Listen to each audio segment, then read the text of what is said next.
Welcome to our channel. Today we how to log into SoFi for identity verification and privacy, detailed guide step by step clearly.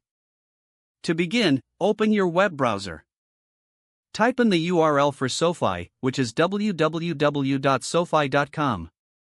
Once the home page loads, locate the login button at the top right corner of the page. Click the login button. You will be directed to the login page. Enter your registered email address in the designated field. Next, type your password in the password field. Before proceeding, ensure that your credentials are correct. If you've forgotten your password, click the Forgot Password link to initiate the recovery process. After entering your email and password, click the Login button to access your account. Once logged in, you might be prompted for identity verification. This is an important step to enhance your privacy and security. Follow any on-screen instructions for identity verification. You may need to provide additional information, such as your social security number. Be prepared to answer security questions or verify your identity through two-factor authentication. Once your identity is verified, you will gain access to your account dashboard.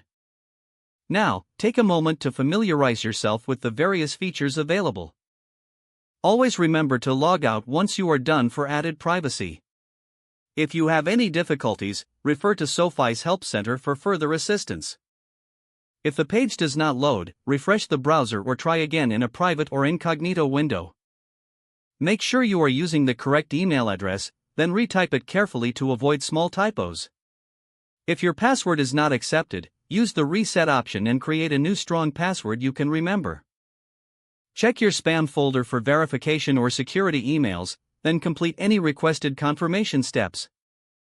Enable two-factor authentication if available to improve account security and reduce unauthorized access risk. After signing in, review your profile details so your contact information and settings are accurate and current. If you see an error message, note it down and try again after restarting your device and internet connection. Log out when you finish, especially on shared devices, to keep your account and payment information secure. If the page does not load, refresh the browser or try again in a private or incognito window. Don't forget to like this video and subscribe to our channel for more step-by-step tech guides.